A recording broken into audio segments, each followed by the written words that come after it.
Welcome back. Break से वापस आने का शुक्रिया। आप लोग देख रहे हैं बरान रहमत और हमारे साथ एक बहुत खूबसूरत आवाज़ की मालकिन जो हमारे साथ मौजूद हैं, नात खां सैरिश मलिक, और उनकी तरफ हम बढ़ेंगे, लेकिन उससे पहले हम देखना चाहेंगे कि किचन में क्या हो रहा है। हाँ जी, किचन में क्या हो रहा है समरा, बताइए क्या बना रही हैं आप? किचन में इफ्तार की तैयारी हो रही है ऑब्वियसली, तो हम बना रहे चिकन स्टिक्स, थ्रेड बॉल्स और पकौड़ा प्लेटर। ठीक है जी, चिकन स्टिक्स। अब मुझे ये बताएं कि ये इसके अंदर आपने क्या क्या डाला है, ज़रा इन लोगों को इंग्रेडिएंट्स भी बता दें, साथ ही साथ सारी चीज़ें। या श्योर। हाँ। इसमें हमने लेमन जूस डाला है, ठीक है, तंदूरी मसाला डाला है, अदरक लहसुन डाला है आप लोग। हाँ। अदरक लहसुन डाला है, गरम मसाला, सॉल्ट और हरी चटनी बना के डाली है। हरी चटनी? अच्छा, वो चटनी क्यों डाली है? मतलब थोड़ा क्योंकि कच्चे मसाले का बनता है ना। एग्जैक्टली। तो खुशबू भी बहुत अच्छी आती है इससे और फ्लेवर्स भी इनहेंस होते हैं। ओके। तो अभी आप स्मेल करना चाहें तो कर सकते हैं, इसमें अरोमा भी बहुत अच्छा आ रहा होगा बिकॉज ऑफ दैट। मुझे आया, मैं अभी खड़ी हुई थी तो बिल्कुल ठीक है। अच्छा जी, तो ये इसके इंग्रेडिएंट्स टोटल हो गए? Yes, total. और दूसरी कौन सी रेसिपी है हमारी? दूसरी हमारी थ्रेड बॉल्स हैं। ओके, इसमें क्या क्या गया है? इसके अंदर हमारा चिकन का कीमा गया है, मैश पोटैटो गए हैं। अच्छा, चिकन के हैं ये? यस। ओके, चिकन का कीमा गया है, रॉ कच्चे हैं। मैश पोटैटो गया है, हरा धनिया, हरी मिर्च, नमक, काली मिर्च, गार्लिक पाउडर और ओनियन पाउडर। अच्छा, बड़ी इजी सी रेसिपीज़ हैं, झटपट बनाने वाली हैं और आप लोग बड़े मज़े से बना सकते हैं। इसके अलावा और आप क्या टिप्स देना चाहती हैं जो जल्दी झटपट इफ्तार के लिए चीज़ें बन जाएं, वो बताएं ज़रा। हमारे पास आज मेन्यू में पकोड़े की कोई पकोड़ा प्लेटर भी है। पकोड़ा प्लेटर है। Thank you Umar. बिल्कुल। एक और हमारा पकोड़ा भी प्लेटर है। पता नहीं, मुझे ऐसा लगता है कि आपको भी बहुत पसंद होंगे। हाँ, आपको पकोड़े कम से कम मुझे यकीन तो है ना कि बेसन जो है ना। हाँ, देखिए कितनी बेसन सचमुच का है। वैसे तो मैं आपको बता रही, मैं वहमी नहीं हुई, हालात देके बदल गई हूँ। मैं चने की दाल भिगो के उसका बेसन भी बनवा लेती हूँ। क्योंकि उसका पकौड़ा बनाए ना आप अपने घर में भिगोए, उसका पेस्ट बनाए, बस जबरदस्त। तो आपको पता बेसन भी अब इतना अच्छा नहीं मिलता नहीं है। वो मिल रहा है हमें इसका काबली चनों का, जो असली दाल का पीला बेसन था वो बाहर चला गया कहीं, पता नहीं कहाँ। बिल्कुल सही कहा। अपने घर में पीली दाल लाए, उसको भिगोए, उसका बेसन का पकौड़ा बनाए। बिल्कुल सही बात की। अच्छा, मुझे ये बताएं कि ये आपने ऑयल में इसको किस तरीके से आप फ्राई करेंगी? और जी जरूर, आज हम डालडा ऑयल यूज करेंगे। कौन सा ऑयल यूज करें हम? डालडा भाई, जहाँ मामता वहाँ डालडा। वहाँ डालडा। तो जबरदस्त। हम लोग इनके यूज करेंगे क्योंकि ना बदला हमारा ज़माना, ना बदला हमारा डालडा। हर माओ का जो हमारा भरोसा है वो डालडा पे ही है। सही। तो फॉर श्योर हम इसी का ऑयल यूज़ करेंगे। ओके जी। और कितना टाइम लगता है इसको रेडी होने में? चिकन है, चिकन तो ज़्यादा टाइम नहीं लेती, तो मैक्स 5 अच्छा, मैं सॉरी आपकी बात काट रही हूँ। मैं ये पूछ रही थी आपसे, मुझे ये बताएं कि कौन सी ऐसी रेसिपीज़ हैं, क्योंकि रमज़ान में बड़ा होता है ना, कुछ लोग होते हैं काम कर रहे होते हैं, जॉब पे होते हैं, टाइमिंग्स होती हैं लड़कियों की, कुछ मदर्स ऐसी होती हैं जो जॉब वगैरह करती हैं, वर्किंग लेडी होती हैं, तो घर आती हैं, उनको इफ्तार भी आके बनाना होता है। तो मुझे ये बताएं कि कुछ ऐसी झटपट वाली रेसिपीज बताएं ताकि वो लोग भी देखें और उनको भी पता चले। एग्जैक्टली, ये दो तो आप लोग के सामने ही है। बिल्कुल ठीक है। इसके अलावा आगे मैं रोज डेली आप लोग ऐसी टिप्स दूंगी और रेसिपीज भी ऐसी दूंगी, छोटी छोटी जो छोटी छोटी सी हो, जल्दी बन जाएं और हेल्दी भी हो। डाइट वाले जो लोग हैं उनके लिए भी हो, क्योंकि आजकल थोड़ा बहुत मैं भी कोशिश कर रही हूँ कि मैं इस पे भी डाइट कर लूँ, लेकिन इस पे खैर अभी मैं क्या ही बोलूँ। अभी मुझे आप इतना डांटेंगी ना तो खत्म हो रहा हो कि तुम डाइट कर इस पे भी। मुझे इतना यकीन करें सुनने को मिलती है घर पे कि बेटा क्यों करनी है डाइट, कहती हूँ मुँह बड़ा आता है मेरा। अब आपको लगता है आप करती हैं इस डाइट को? डाइट कॉन्शियस हैं? हमारे ज़माने में हमें डाइट का पता नहीं था। सुना था कि लोग डाइटिंग करते हैं जो ज़रा थोड़े से चबी होते थे। बिल्कुल सही। तो हम तो सारी उम्र अंडर वेट ही रहे। हर किसी ने कहा है बेचारी सुगड़ी है, बेचारी पतली है, बेचारी दुबली। तो हमें तो कभी वेट ही नहीं चढ़ा, तो मुझे पता ही नहीं डाइट का। लेकिन डाइट डिसिप्लिन को भी आप रख सकते हैं। लेकिन आप यकीन करें, आपको देखा है ना, जब से देखा है कभी आपको कोई कह ही नहीं सकते कि आपको ये तो जानना चाहेंगे जो देख रहे हैं ना, कुछ वो तो भी बताएं। नहीं मतलब बेटे वही बात है ना कि अभी ऑलवेज अंडरवेट तो मुझे लगता है सबसे बड़ा डिसएडवांटेज है। जब आप अपनी उम्र से ज्यादा तब लगते हैं जब आपका वजन ज्यादा होता है। हाँ ना, वो अब किसी किसी किस्मत है भाई, किसी की इनहेरिटेंस भी है, किसी के जेनेटिक्स भी हैं। मेरी अम्मी मेरे अब्बा में से कोई ऐसा नहीं था जो कि बहुत भारी भरकम होता। तो हम लोग थोड़े लकी रहे। मेरी दोनों बहनें बराबर थी, मगर बड़ी वाली जो थी मैं और अस्मा दुबले थे, मैं सबसे ज्यादा दुबली थी। हाँ आप में बाकी सारी में आप माशाल्लाह सबसे स्मार्ट, तो दुबली तो नहीं बोले, स्मार्ट बोले प्लीज। नहीं, फिर बाद में फायदा हो गया ना, अब लोग समझते हैं पता नहीं क्या करती हैं, मैं कुछ भी नहीं करती, और वो भी अच्छी बात नहीं है।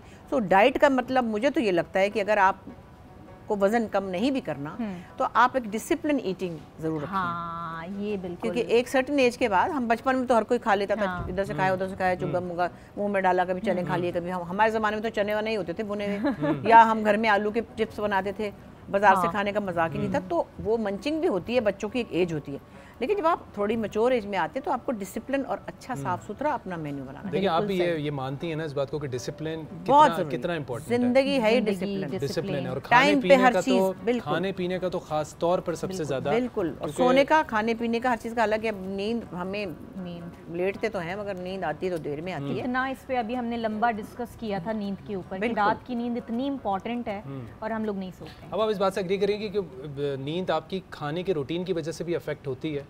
कुछ लोग इस तरीके से देर में खाते हैं, देर में खाते हैं, खा के सो जाते हैं। लेकिन आप अब एक चीज अगर ये भी है ना, वो लेट खाएंगे तो उसको टाइम प्रोसेस होने में, हजम होने में टाइम लगेगा। तो अब मैंने तो खैर ये फिक्स कर लिया जहाँ तक मुमकिन होता है कि 7 बजे डिनर कर लिया, 7 साढ़े 7। सेट पे भी यही होता है, जो बिल्कुल लोकेशन अगर हमारी ऐसी है, डिफेंस में है, तो मेरा ड्राइवर खाना दे जाता है। और अभी मैं और जावेद इकट्ठे थे, वो भी 7:30 बजे, ऐसा पक्का हम कभी उसके घर से आ रहा है, कभी मेरे घर से आ रहा है, लेकिन 7 बजे खाना। और दिन को मैं कुछ नहीं खाती, अब नाश्ता जोर से कर लेती हूँ। नहीं, बहुत अच्छी बात है। दिन को मैं वहाँ क्या करती हूँ सेट पे भी, ना मैं चाय पीती हूँ, मैं कहती हूँ बेटे पानी रख दो और चुकंदर उबाल के रख दो, गाजरें रख दो, फ्रूट रख दो, बीच में मंच करते रहते हैं ना, तो ये बड़ा अच्छा है। वो है ना सुबह का नाश्ता बादशाहों वाला, रात का खाना फकीरों वाला। नहीं, वो रात का खाना भी ठीक खाते हैं, लेकिन दरमियान में नहीं खाते हम। तो मतलब कहीं ना कहीं अपने आप को थोड़ा सा डिसिप्लिन रखना ही चाहिए, डिसिप्लिन रखना चाहिए। अच्छा, मुझे आपा ये बताइए, एक सवाल क्या है, ये तो एक मैं अपनी ही एक चीज़ डिस्कस कर रही हूँ आपसे, वो ये कि मैंने रिसेंटली आपके व्लॉग्स देखना शुरू किए हैं, ठीक है, और फिर जब मैं वो देख रही थी तो मुझे अम्मा ने बताया कि तुम अब देख रही हो। मैं तो पता नहीं कब से, जब स्टार्ट किया था तब से देख रही हूँ। ट्रेंडिंग भाई, और ट्रेंडिंग माशाल्लाह जो आपके व्यूज, मुझे नहीं लगता कि मेरा भी कोई मेरी आंखों से मिस हुआ है। एग्जैक्टली, मैं इतनी सवार हो गई हूं, जो व्यूज आपके माशाल्लाह आ रहे हैं, जो कमेंट्स आ रहे हैं, और जितना एक्टिव आप हैं उसमें। भाई अब मैंने जरा जोर पकड़ा है, एक्चुअली ये 4-5 साल से मेरा यूट्यूब चैनल बना हुआ था। जब वो मैंने किया था ना पीस सॉन्ग गवाने वाला, तो मेरी बेटी नरिमान ने वो बना दिया था। उसके बाद मुझे नहीं समझ आ रही थी इसका क्या करना है। वो बार बार के अम्मा आप क्यों नहीं कुछ बनाती, मैं क्या बनाऊं, अपना मेन स्ट्रीम काम भी इतना ही होता है। तो असल में उसकी अंडरस्टैंडिंग आते आते कि भाई ये एक अब नया सिलसिला है लोगों से कनेक्ट करने का, उसको बहुत वक्त लगा। तो अभी कोई 1.5 साल पहले मुझे आया गुस्सा, मैंने कहा ठहर जो, अब मैं क्योंकि पता नहीं कौन कौन क्या क्या ही बोले जा रहा है, तो मैंने कहा अच्छा भाई मेरी तो लोगों से इतनी पुरानी रिश्तेदारी है कि मतलब मुझे तो कोई दोस्ती करने के लिए टाइम भी नहीं चाहिए। तो मैं एकदम से सवार हो गई। अब मैं जहाँ से गुजर रही होती हूँ 4 बातें बना लेती हूँ, और फिर लोगों का प्यार तो था ही, एक रिश्ता बना हुआ है मेरा, मुझे नया रिश्ता नहीं बनाना था, जबरदस्त। लेकिन बहुत अच्छा लग रहा है, आप कंटिन्यू रखें, बहुत मजा। अब हमारे पास एक कॉल है जो कि हम लेते हैं, उनसे बात करते हैं। हेलो, अस्सलाम वालेकुम। हेलो, अस्सलाम वालेकुम। जी वालेकुम अस्सलाम जी। देखिए मेरा नाम आदिल है, मैं आपका शो देख रहा था और ये मैं सारी ट्रांसमिशन देख रहा हूँ, मगर मुझे बहुत अच्छा लगा आपका शो, आपका सेट, और बुशरा आपा के तो हम बहुत बड़े फैन हैं। और उनको जो है जब भी देखते हैं उनको माशाल्लाह माशाल्लाह अल्लाह नज़र ना लगाए, वो अपने सेम फॉर्म में होती हैं, तो बहुत ही अच्छा लग रहा है। और it's a wonderful show, it's a family show, और देख के बहुत खुशी हो रही है आप लोगों को भी। And Umar you did a great job, और मुझे तो पता नहीं था आप इतनी अच्छी फिरत करते हैं। आपका प्रोमो देखा हमने, बहुत शुक्रिया, तो बहुत मज़ा आ रहा है आपकी ट्रांसमिशन। बहुत शुक्रिया आदिल साहब, और आपके फीडबैक का, हमारा शो देखते रहिए बराने रहमत, और अपना फीडबैक जो है वो शेयर करते रहिए। Thank you ji, thank you so much. अच्छा जी, तो हम कहाँ पर थे? व्लॉगिंग, बस वही। लेकिन मैं इस बात से बिल्कुल एग्री करता हूँ। आई थिंक जो चीज़ आपको पसंद हो, इवन आप बच्चों के लिए भी जो चीज़ वो करना चाहते हैं किसी भी आप एज में, तो वो आप करें, बिल्कुल लव व्हाट यू डू। हाँ, लेकिन एक्चुअली थोड़ा सा उसको सेंसिबली करें। करें। अब जो चीज़ें, हम तो खैर एक और दुनिया के लोग हैं, हम इस दुनिया के नहीं है जिसमें ऐसी ऐसी चीज़ें हम देख रहे हैं कि या अल्लाह ये कौन कौन सी मखलूकें हैं और वो पता नहीं क्या ही करोड़ों अरबों रुपए ही बना रहे हैं और पता नहीं क्या ही वो कर रहे हैं। मुझे तो यही नहीं पता वो कहाँ, मैं ढूंढ रही थी एक दिन 1-2 लोगों का नाम मैं नहीं लेती कि वो बहुत बड़े यूट्यूबर हैं या पता नहीं टिकटॉकर हैं।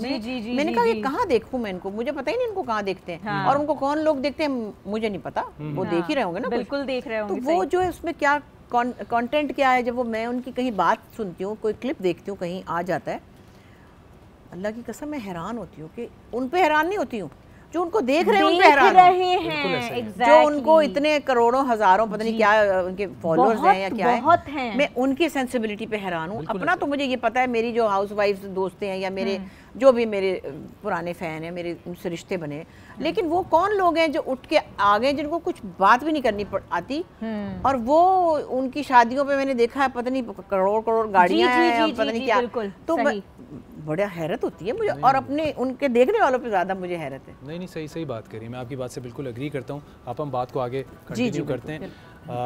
वैसे आज चुगली नहीं करनी थी, आज हमने कर दी है लेकिन यकीन करें थोड़ी और करनी थी मुझसे, तो खैर छोड़ देते चले। अच्छा इस तरह की बहुत सी मखलूक़ात हैं ना, मैं पहुंच गई थी।